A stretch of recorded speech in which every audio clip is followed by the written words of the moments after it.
Greetings. Welcome to the Dr. J Vlog series. It's Wednesday, February 12th, 2025. Wednesdays are devoted to emotional well-being and relationships. So with apologies to Hamlet, to forgive or not to forgive? That is the question, at least for today's vlog.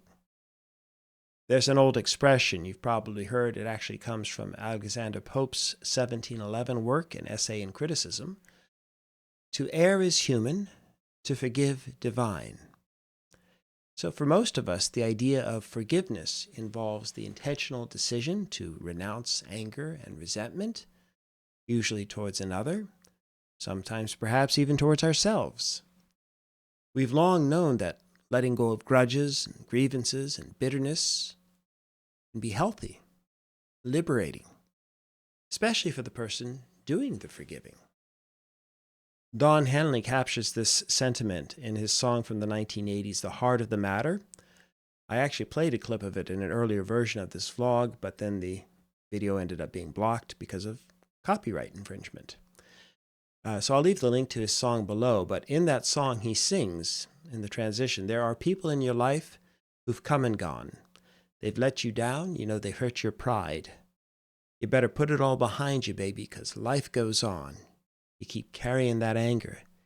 It'll eat you up inside. Powerful sentiments. And indeed, according to the Mayo Clinic, there are many benefits to being that forgiving person. Healthier relationships, first and foremost. Improved mental health on your part.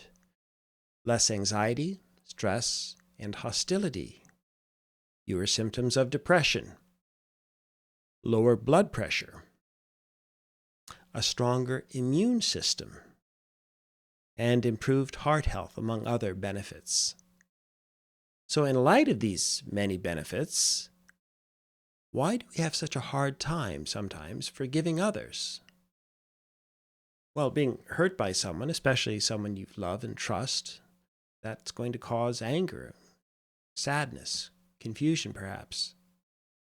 If you dwell on the hurtful event or situations, then grudges filled with resentment and hostility will end up taking root. If you allow the negative feelings to crowd out the positive ones, then you might feel yourself being swallowed up by the bitterness, by a sense of injustice, and getting or staying depressed or irritable or anxious and so forth. The longer-term risks would be that you might take bitterness forward into your other aspects of life or other new relationships. It may indeed compromise your ability to forge healthier new relationships. In addition, there might be some consequences in terms of your trying to reconcile your bitter feelings with your broader spiritual or philosophical beliefs. So what are the implications? It sounds like forgiveness would be something of a no-brainer, right? And most of the time I'd agree that's true. But I might surprise you in suggesting that not always, or at least not always in the short term. That's because forgiveness always has to be situated within a social context. And the context always matters, just as it does if you're talking about killing someone.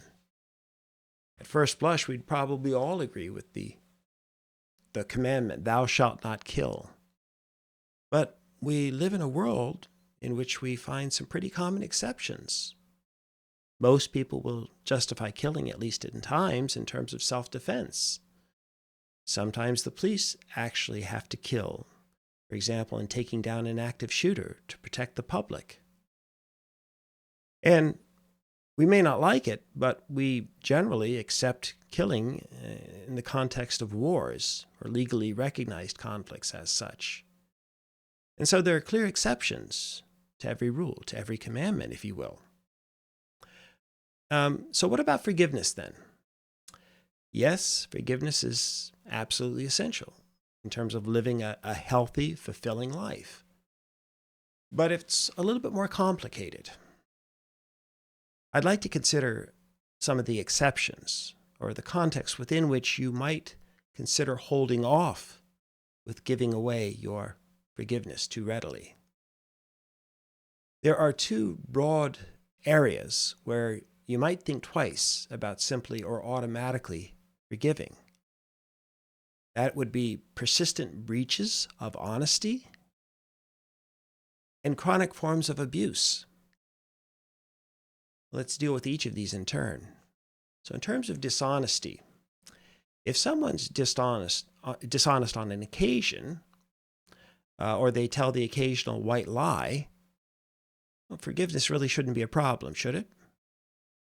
Especially if they apologize, if they're willing to acknowledge their wrongdoing. Every culture has different rituals to facilitate the healing process if someone's lied. And let's be honest, pun intended, honesty lies at the heart of every healthy relationship, including with ourselves. The expression, we have to be honest with ourselves. If someone chooses to be dishonest, especially on a regular basis, then that undermines trust, and it reflects a blatant disregard for truth-telling. Every honest statement and action fortifies the foundation, the structure, of a healthy relationship.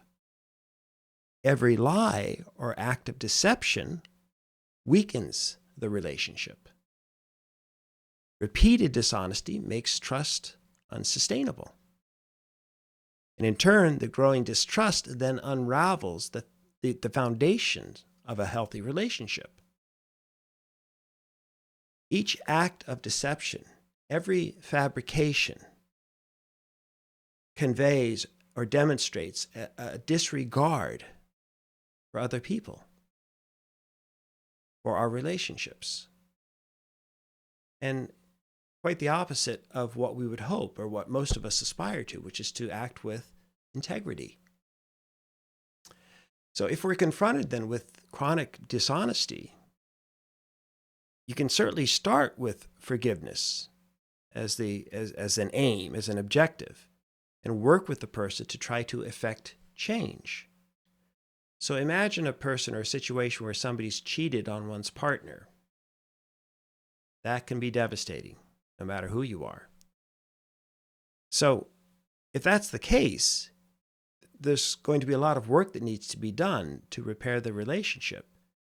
And you might forgive the initial transgression. But if the pattern repeats itself, then logically, forgiveness will not resolve the issue. It's problematic. In fact, if a person repeatedly betrays you, and then you're constantly forgiving them, that reveals a sort of self-betrayal. A wise person once remarked that love cannot grow where trust is constantly eroded. Only trust can sustain love, end quote. And then this relates to a second form of dishonesty. Maybe you've heard the term gaslighting. A relationship should be a place of truth, of respect, of mutual understanding, where two people can grow together in clarity and in trust. Gaslighting refers to the deliberate deceptions that are designed to compel you to question your reality and ultimately to question yourself and your sanity. It's insidious because it erodes your perceptions and your belief in your very sense of yourself.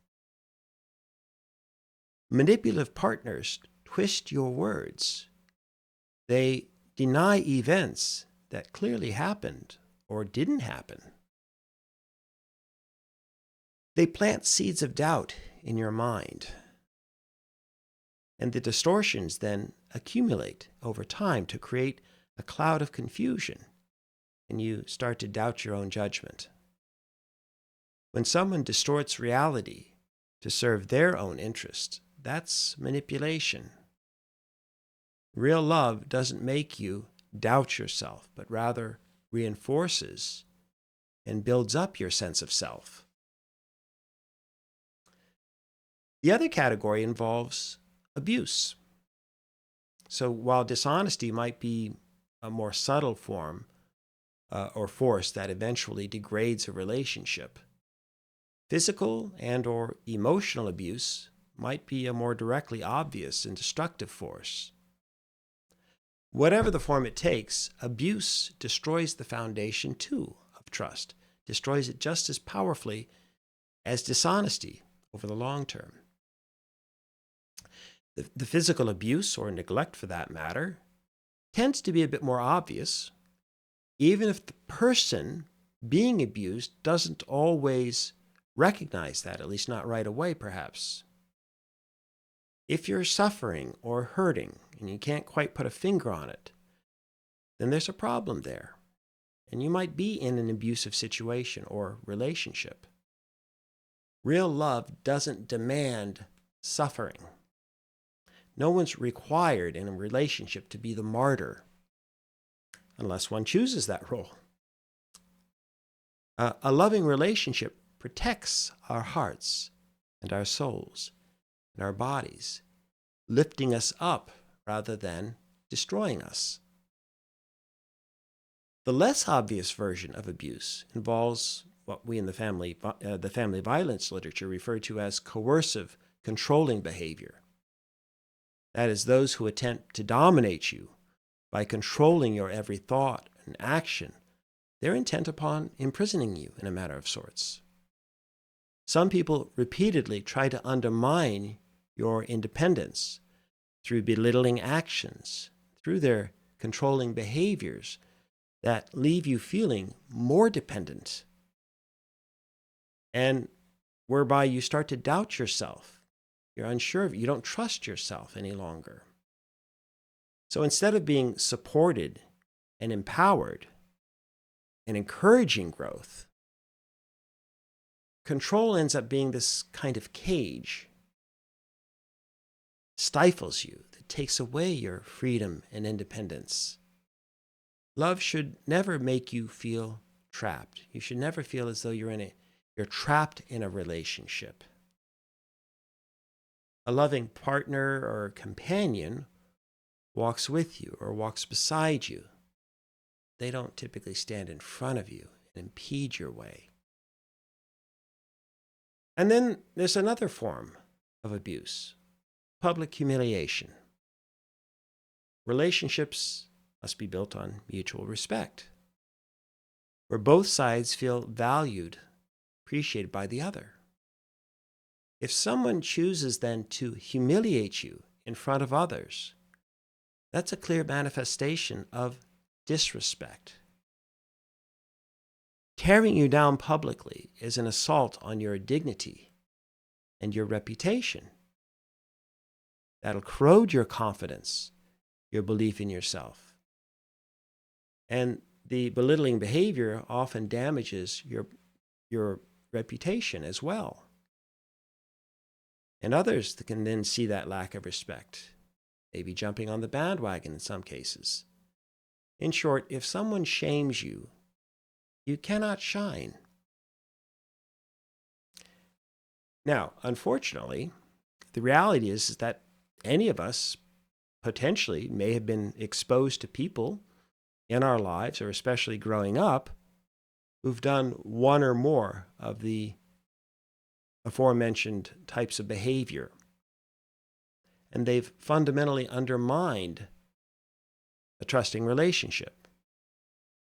If they've engaged in these behaviors somewhat repeatedly or regularly over time, recognize then that you're not under any obligation to forgive the deceitful or abusive, dishonest behavior. Most importantly, forgiveness then is a gift, not an obligation. And it clearly depends then on the context and the degree of accountability that people are willing to take for their own actions. We obviously all make mistakes, and thus we have to be willing to acknowledge and to grow accordingly. If we cannot say, "I'm sorry," or if others can't say they're sorry, and then take responsibility for their bad behavior, for our own bad behavior, then we're guaranteeing that trust irredeemably will be lost from our relationships, or at least from that particular relationship. So, and I can't just say I'm sorry and then repeatedly do the same thing over and over again. That's what creates a toxic relationship, with the unspoken resentments and the unresolved issues that build up over time, the excuses instead of the apologies, the invalidating of the other person's feeling and perspective, or their invalidation of your feelings and perspective. So, while some might disagree, I think that there are certain relationships that must either be severely curtailed or, in the extreme, should be severed off, broken off altogether.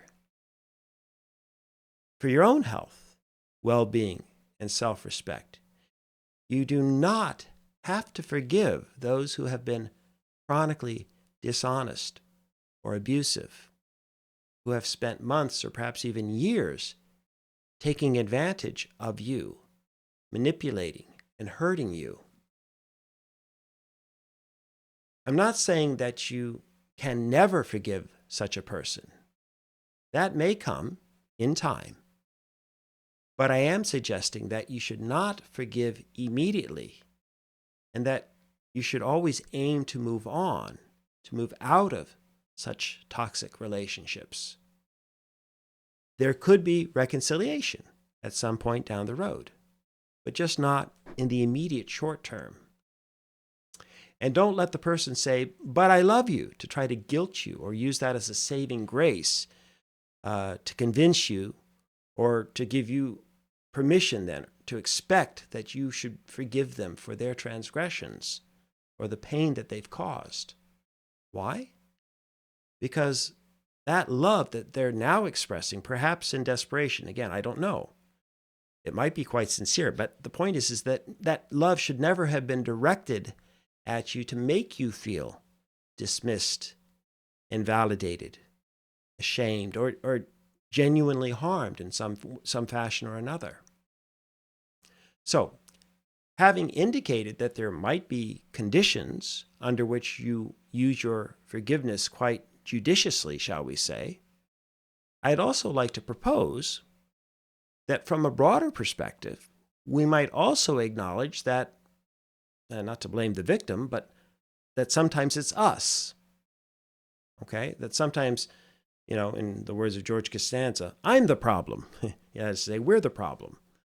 We might be allowing ourselves to be deceived and aggrieved because of a broader set of social forces and influences at play. More specifically, I'm going to suggest that these days we sort of live in a grievance culture. In some ways, we're being encouraged to be aggrieved and even enraged all the time. Now, to be sure, there's a fair bit of injustice out in the world. We have every right to acknowledge the problems that we believe exist and to organize our lives in ways that we think are worthy of responding. The problem that I'd like to raise involves the degree to which dishonest actors and public figures are granted the privilege to be able to stoke our fears and our resentments by doing exactly the kinds of things that undermine healthy relationships in our personal lives. That is, by being fundamentally dishonest, by gaslighting, through their abusive or even hateful comments towards others, other groups. Maybe towards you. You might actually be targeted with the tweet or the public condemnation. That'd be horrific, right? But just other various forms of public humiliation. People making fun of you and your kind, or others and their kind. So how can we recognize then, any of us, who's out there and lying to us, exploiting our goodwill and best intentions, and undermining our trust? Who in the public realm gaslights and manipulates us into believing their rhetoric and sometimes their most outrageous claims? Who abuses, distorts, or denies the truth to serve their own purposes, again, at the expense of others, other individuals, other groups, and by extension, at your expense too? Because even if you agree with them, with the lies and the distortions, you're also then being hurt. You're being damaged. You just may not recognize it at the time. So I'm going to pick up on these issues tomorrow in a companion vlog on knowledge and science. And the general point then is that just as it's hard at first to stop or to recognize that someone's lying or deceiving us or gaslighting or abusing us in our personal relationships, it can be even more of a challenge in the public sphere with our politicians, with some of our scientists, with some of our religious leaders, or industry or business leaders, and others. In addition, I'm going to suggest too that it's arguably just as damaging to be lied to and misinformed and abused by these public figures, literally to the point of wreaking havoc and even potentially destruction or death in our very own lives. So tomorrow then we're going to unpack the underlying dynamics associated with public deception and the forces undermining our trust in each other and other peoples in public institutions. And then we'll review some of the core strategies and information that you'll need to be able to differentiate between public leaders and those who have integrity versus those who decidedly are lacking or appear to be lacking in integrity.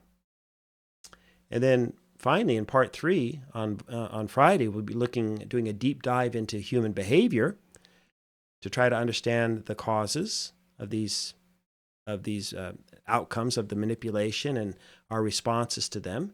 And we're going to be looking at our personal or our emotional triggers, as well as the cognitive biases that keep us trapped or imprisoned in these, with these private and public abusers and those to whom we've been exposed. And why is it that we remain trapped? Why can't we break out of these prisons? And so finally, we will indeed look at how we can fashion healthy responses and cope creatively to allow the light to shine back in and through the cracks back into our lives. All right, so that's what we have ahead. In the meantime, as ever, I wish for you and yours to continue to create peace in your lives and nurture love in your hearts.